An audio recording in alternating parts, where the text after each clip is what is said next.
Hey guys, I'm going to be installing these Prothane bushings today. If you're not familiar, Prothane makes polyurethane bushings. So these are replacement bushings for the front upright, which is, you can see here in their instruction manual. And these are the two bushings. The smaller one is the one that goes on top, and the larger one on the bottom, that's the camber adjustment bushing actually. So there are some specialty tools that you will need to do this job, to both remove the OEM bushings and push in the new polyurethane bushings, mostly to remove the OEM bushings. The poly bushings go in pretty easily. They're two-piece, so they go in very easily with very little effort. I'll go ahead and link the tools that you need in the description, but here is the upright in question, right here. And one of the lower camber bushing is right here, and the upper bushing is right here for the control arm. So essentially what you're going to need to do to complete this job is to remove the suspension, remove this one bolt that goes through the top bushing, remove the brackets that hold various items like the ABS lines to the upright.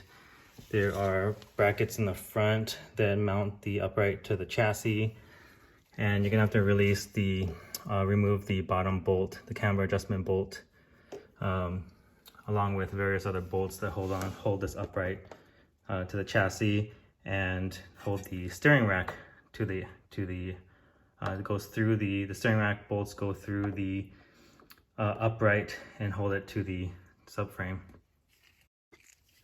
You'll probably also need to release the sway bar bolt in order to let the suspension droop enough, and probably some of these other ABS line brackets holding themselves to the control arm. Essentially, we're going to want to remove this entire bracket in order to be able to access and use our press tools to get to this upper bushing. So we're going to be removing quite a few bolts, and especially the ones inside that hold the steering rack in place and hold the upright to the subframe. They're similar in size and length, so I'm going to go ahead and start numbering a bunch of the bolts and taking pictures of them. I'll show you guys, but that's how I'm going to be able to remember where each bolt goes when I'm putting everything back together. So I'm here underneath the car. I'm going to start numbering some of these bolts, and I'm going to also mark the eccentric bolts for the camber adjustment. You should get an alignment after this, but you want to mark it so you can get as close as possible anyway.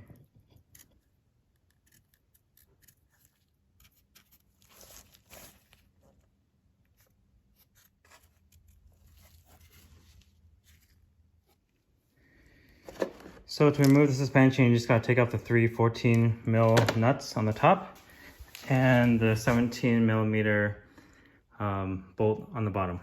All right, I released the two 10 millimeter bolts holding the ABS line to the lower control arm, and I took off the 17 millimeter nut holding on the sway bar and link to the control arm. The suspension out of the way, we have a better look at the bushing that we have access to. It's just one bolt holding that on, and then we got to release all the rest of the bolts holding on the control arm, including these brackets on the side, on both sides of the upright.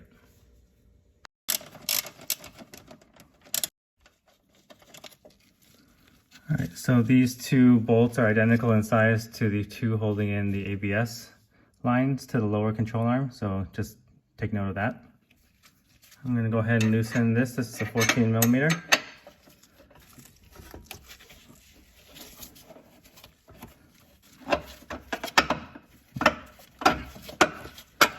So now with this control arm free, we can easily access all the various brackets and bolts holding on this upright to the chassis. I forgot to mention, as long as you do this one side at a time, you won't need to necessarily drop the steering rack. You do fully unbolt the steering rack on each side based on which side you're doing. But if you do one side at a time, the opposite side that you're not doing can stay bolted in as long as, and you can unbolt the side that you are working on, so it'll stay mounted up. If you work both sides at a time, the only thing that'll be holding up the steering rack is the U-joint inside the cabin at the base of the steering rack, at the base of the steering column, I should say. So I'm removing the camber, the nut holding in the camber adjustment, and I'm going to go ahead and knock this bolt out and release the lower arm.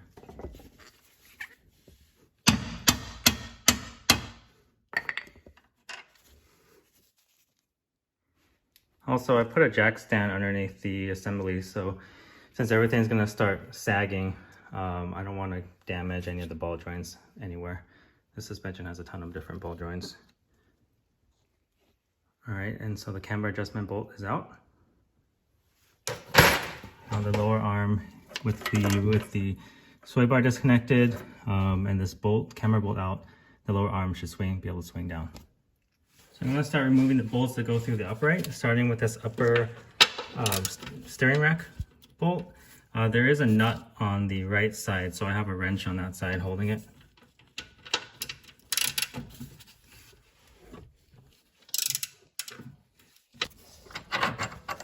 Okay, now I'm going to release the lower bolt holding the bracket, that's the steering rack bracket. There is no nut on the right side of this one, it's just a bolt. So these are the two bolts holding in the bracket to the steering rack on this side. The longer bolt goes on the bottom and the shorter bolt goes on the top. Alright guys, so next up is this nut that I have my 17mm wrench on. It's a 17mm nut on one side and then 14mm bolt head right on the other side, right there where my wrench is. Okay, so it's out. So quick note on this one has a washer on the nut side, so just beware, don't lose that. Okay, there's a 14mm bolt with a washer on this side, no nut on the other side, just a bolt.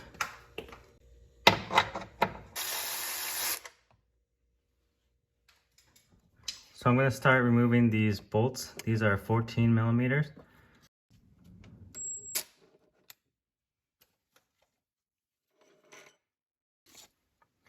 So as I remove this short 14mm, it's important to note that this bracket looks symmetrical. It's in symmetrical 90 degree, except for that one side, the hole is slotted. So you want to remember, make sure you understand that the slide connected to the upright is slotted and the side connected to the chassis is just round. So I'm gonna go ahead and start undoing these other 14mm bolts on the right side of the upright. And one important note is, there's a little bit of undercoating on these. So it's always a good idea to have a good 6-point or to just make sure that your socket is seated very, very well before you start trying to undo these. So important note is this bolt right here has a nut on the other side, and you can see it, you access it through the engine bay. So the nut is just to the left of the battery, right on this, right here.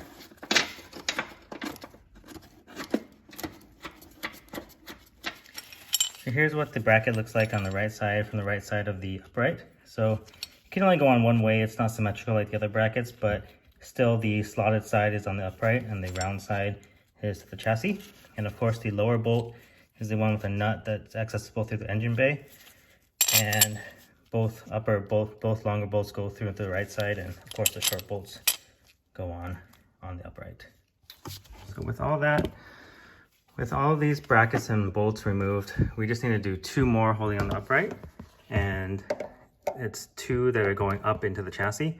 So one right here, and the other right here. So here we go on the rear one. They're both gonna be 17mm. Okay, so every bolt is out of this upright now, and so we should be able to remove it. The only thing that's stopping us is we need to lower this control arm, and there's a dowel that sticks into the subframe that goes this way. And so you need to, in order to release the upright, you need to lower this control arm, push the upright towards the front of the car, and it'll drop down. So I lowered the control arm. I had to put a large pry bar in between the upright and the control arm, but you can see that the upright is loose, so I'm going to pull it forward.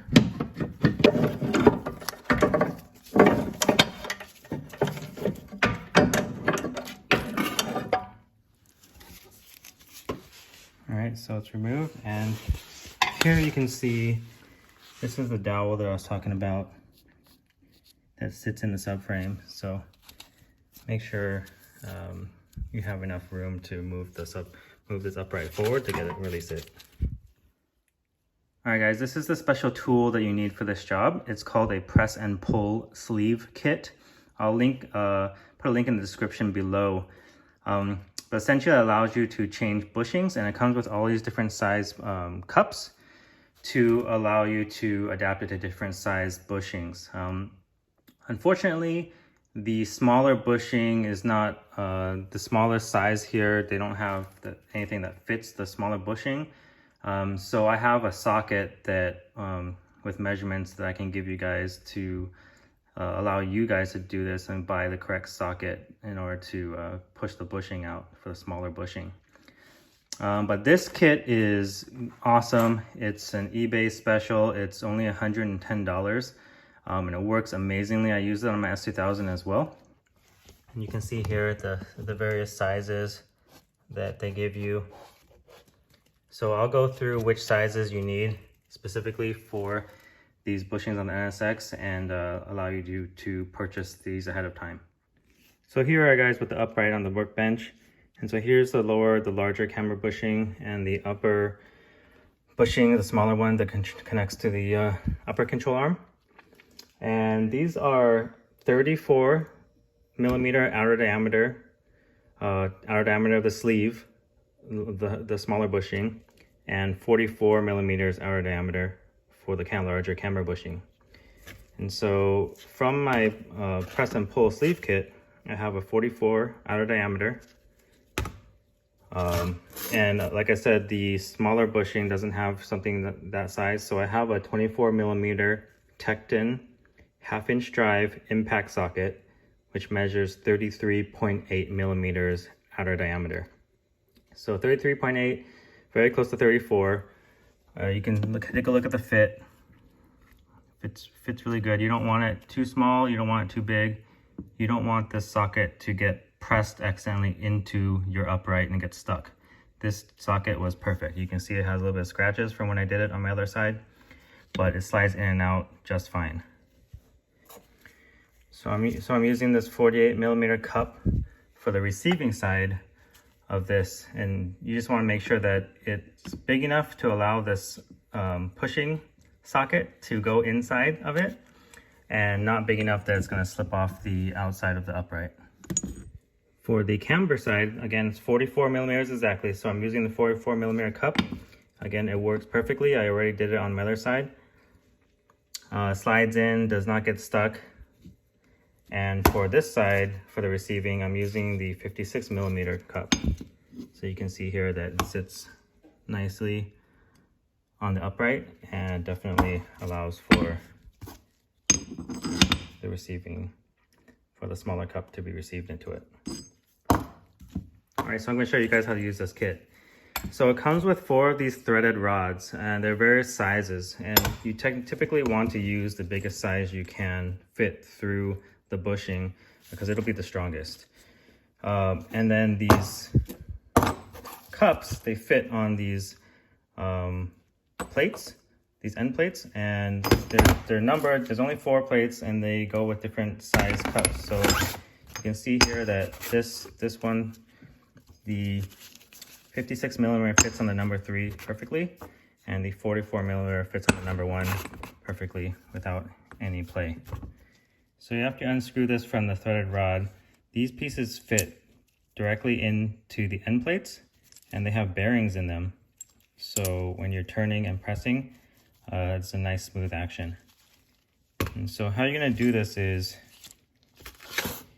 you're gonna figure out which side you wanna push and which side you wanna pull. So I have my number 1 cup right here. Assemble it like so. Okay, push this all the way through, like this. And then the other side on.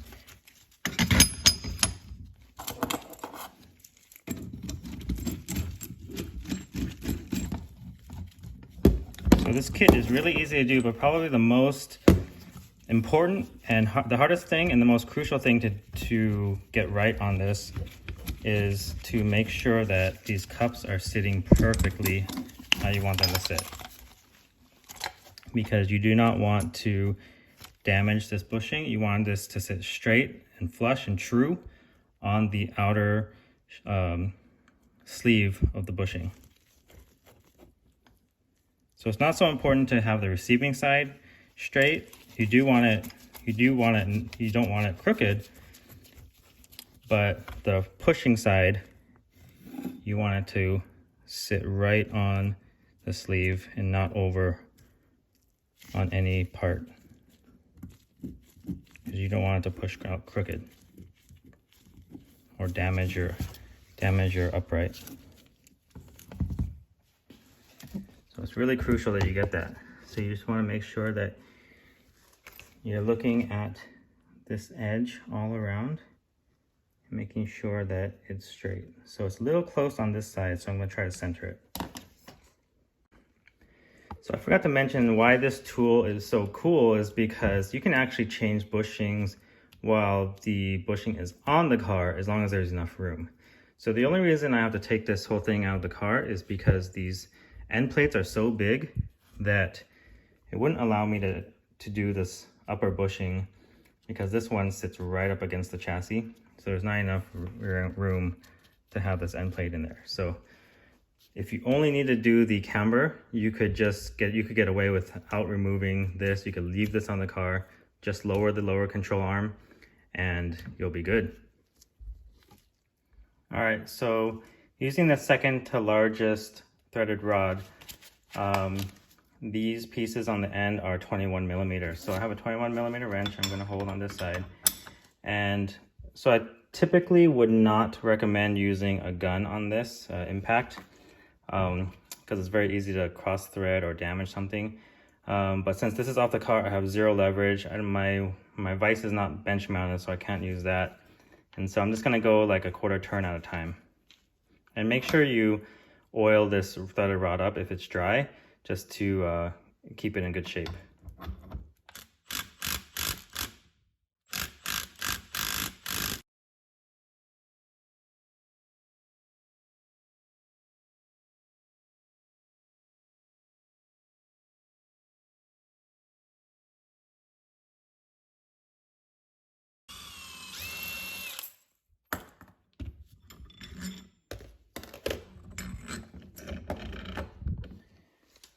So you can see the bushing is almost out, and so why I had to stop is because it bottomed out on my socket. So I'm gonna have to reset this and get it so this right side is shallow enough to get my socket on there.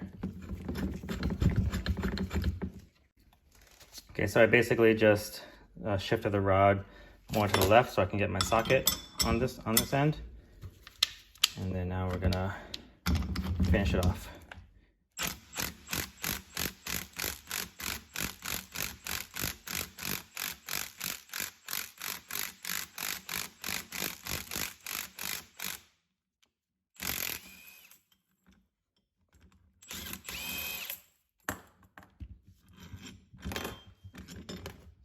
As you can see, that took very little effort. Here's the bushing. And as you can see, the 44 millimeter fits in there very nicely. Absolutely perfect.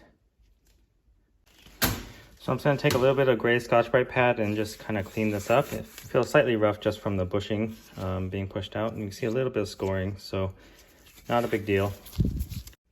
All right, we're gonna set up the smaller bushing exactly the same, except this side we're gonna use this socket. And so I have the smallest threaded rod available because that's the only one that fits through the smallest bushing. Okay, I have the 48mm receiving cup and the number 3 end plate, so those fit perfectly. So I'm just going to grab any other end plate because I'm just going to use the socket on the other side. Assemble it like this.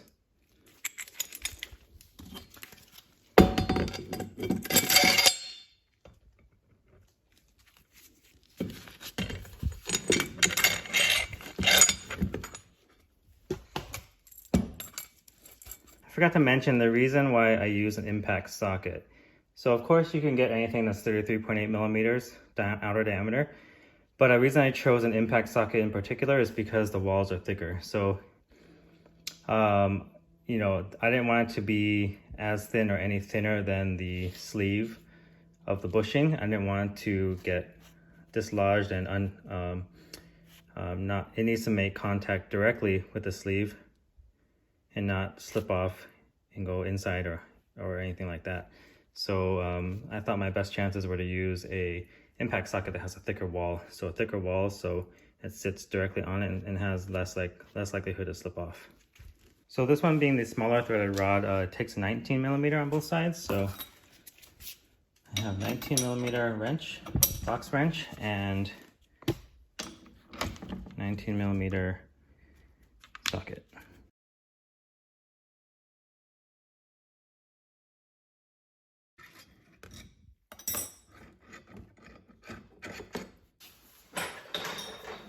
So since I'm using socket here, I'm just gonna give this a little persuasion. And there you go. And again, this socket is the perfect size. In and out, no problem. Again, I'm gonna clean the inside. It's a gray Scotch-Brite. Here's another look at the two bushings. Once again, this measures at 44mm for the bigger one and 34mm outer diameter for the smaller one. And so I have to explain maybe one of the more controversial parts of this install. The one thing I really hate about poly bushings is they always have this really large shoulder on here, whereas the stock bushings do not. And so this shoulder gets in the way of the swing arc of the arm when installing. So this bushing sits like this, and the arm goes around it like this, and it's swinging in an arc like this. It's not going straight on because I have connected to the two other ball joints still. So because it's swinging on, it really is getting caught up on this shoulder on the back side towards the back of the vehicle. So it's swinging and getting caught here. And so I had a really hard time on the other side. So what I ended up having to do was shave this shoulder down. So shave it down at an angle and a cone, more like a cone shape. Just basically take off this edge right here and allow the arm to go on. So I'm gonna do that beforehand in order to make install easier. So Prothane's instructions say to lube any part of the bushing that comes in contact with whatever is being installed to, and whatever is getting in contact with as far as like arms or anything like that. So you do need to lube this outer side because the arm is gonna make contact with that. The inside where the sleeve is going to be mounted to go into, and all of this surface which is going to touch the inside of this upright. Right now, and so they do supply you with their own grease. I recommend using a toothbrush like this, otherwise your gloves just get ruined. So I'm gonna go ahead and brush it on like this. And so you wanna make sure you're very liberal with the grease. They give you plenty. One of the biggest complaints about poly bushings is the squeakiness. So this is directly responsible for keeping the squeaking down. So you want to make sure you put it on every surface required. So for the installing the poly bushings, it's quite easy. I'm just using 2 backing plates right here. I didn't want the cone side, the small side hitting the bushing. I wanted the large flat side, so that's why I'm using 2 back to back. And on this side, I don't even need to use a cup. This fits in here nicely. This bushing is only going to go less than even halfway, so it's not going to contact the bushing or anything like that. And this is quite easily done by hand. So 2 19 millimeters. And do one side at a time is easiest. If you try to do 2 bushings at the same time, they're just going to go cockeyed.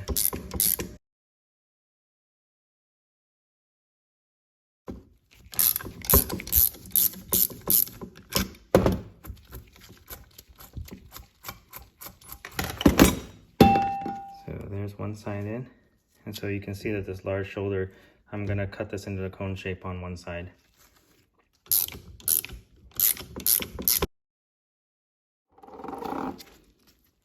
All right. So the side that I'm going to grind down with my grinder is the back side. So we're working on the right side of the car. This is how the upright looks, and the side with the dowel pin basically, because the arc of the control arm is coming in like this. So I'm going to shave a little bit off the front, but mostly I'm going to shave this major shoulder off of this side of the bushing. It shouldn't make a difference because what the arm connects to is actually going to be the sleeve. I'm not going to shave anything off of the sleeve. So it should just be like the OEM bushing where you're making contact with the inner metal sleeve only. That's what the arm only contacts the sleeve. So it's the same for the poly bushing. So I'm no expert, but that's what I'm going to do in order to make the install easier. I'm going to use a grinder because I'm impatient, but technically you could do this with a razor blade. Just cut it off, cut it at an angle into a cone shape. But I'll show you what it looks like after I'm done. So I shaved some of it right now. This is what it looks like. You can see what parts I didn't shave, what parts I did. So I'm going to clean it up. I'm going to go a little bit. I'm going to shave off some of this top too, just a little bit, just a hair. Basically, the arm's going to swing up into place. So I technically don't really need to shave off at the very top, but I wanted to make it smoother, easier for the arm to come on here. So I'm basically going to shave more of the bottom a little bit and then just a hair off the top.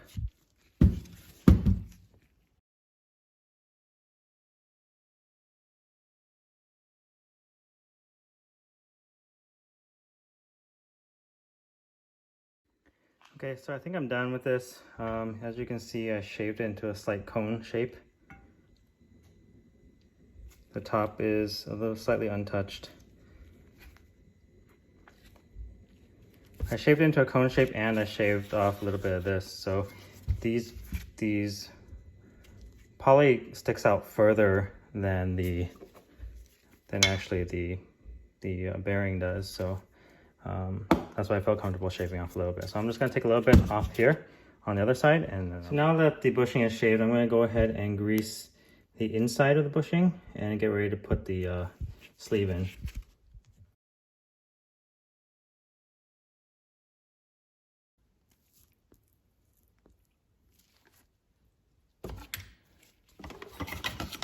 All right, I'm going to install the sleeve now.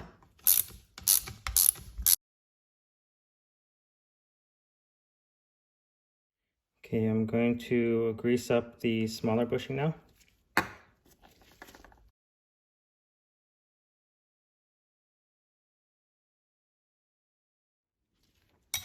Okay, I'm going to go ahead and push this bushing in. I already did one side. All right, so I'm going to install this sleeve in the smaller bushing.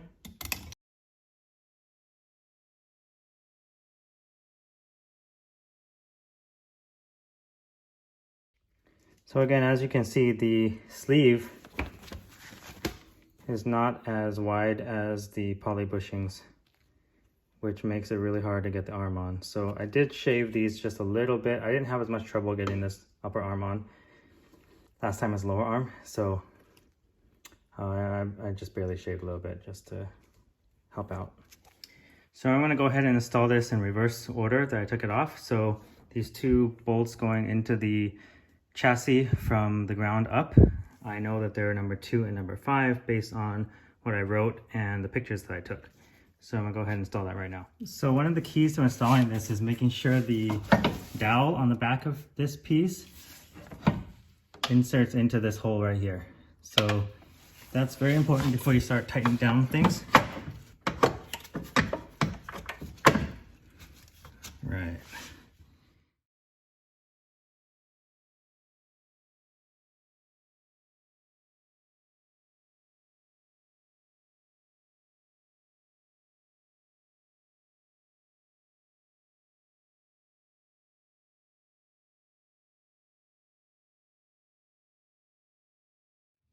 Okay, now I'm installing bolt 3 and bolt 4. Remember, bolt 3 has a washer on it. Bolt 4 has no washer and no nut. It threads directly into the upright. And then the upper bolt, sister to this one, has a nut on the other side.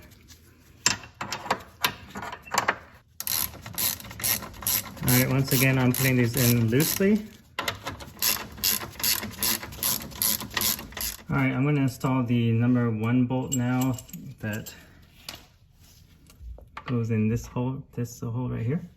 And there's a nut and a washer on this side, on the back side. So here's the washer, there's the nut. So unfortunately, I couldn't find the torque spec for a bunch of these 14s holding on the brackets to the upper part of the upright. So I'm just gonna call those good and tight. So for this bolt right here, that's a 14 millimeter, I have a breaker bar with a 14 millimeter down here, holding on to the bolt. And then for the inside, I'm gonna hit this, it's a 17 millimeter, I have a ratcheting wrench. And I don't have the torque spec for this, so nice and tight. So the bolts that I do have a torque spec for are these two holding in this bracket. They are 43 foot-pounds, and don't forget the top side has a nut on the back. All right guys, sorry I didn't film putting in all the bolts because I simply just didn't have torque specs for everything. So just make sure you put everything in tight. I got the 4 bolts on this one bracket right here, 2 bolts on this left bracket.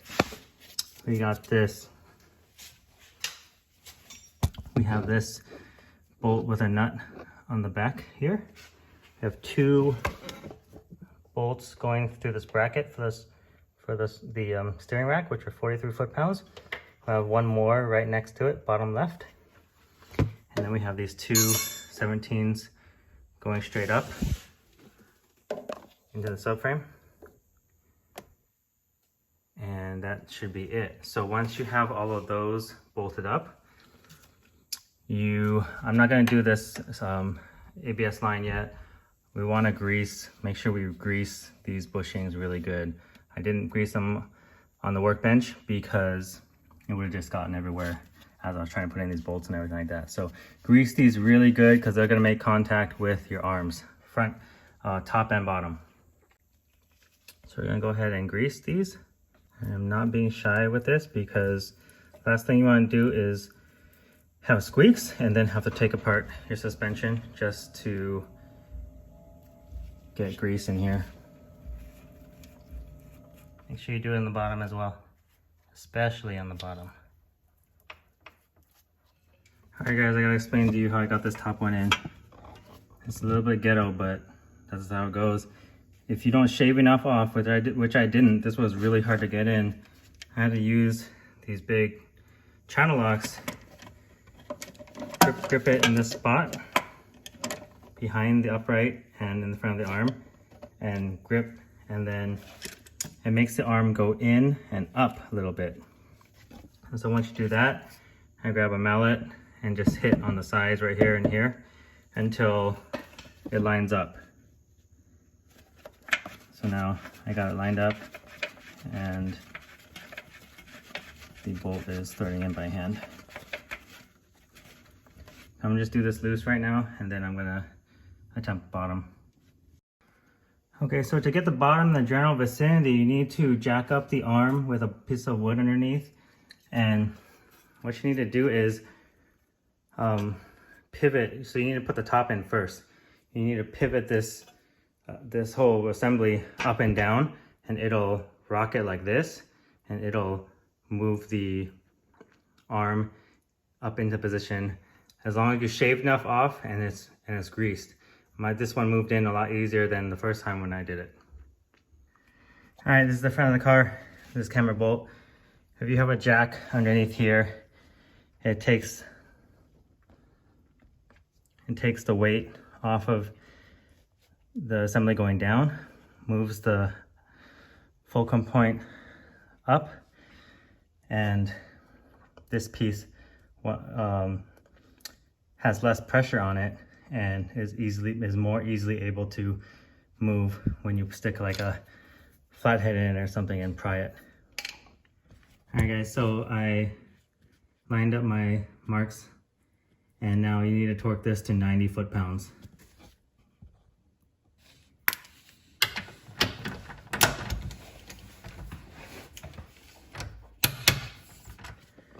All right, so everything's pretty much done. So we just need to button up and put these 10 millimeters in, the 4 10mm bolts in, holding the ABS line.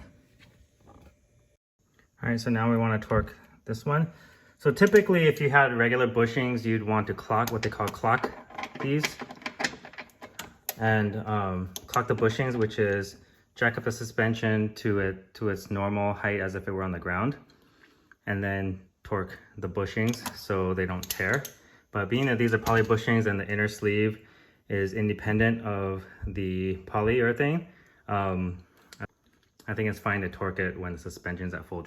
So to torque this one, I typically use a 14mm crow's foot. So we're installing the coilovers back in now. So the strut tower bolts are 32 foot-pounds. So I mentioned clocking and bushings before, and so the bushing at the bottom of my coilovers, I do want to clock it. So I have the car jacked up. It is off of the jack stand. So this should be about resting height. And then I can now torque the bottom bolt. So this one will be torqued to 69 foot-pounds. It's a 17mm.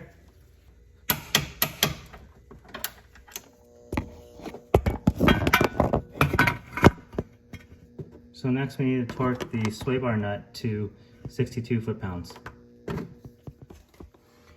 So the suspension's in, everything on the arms is torqued.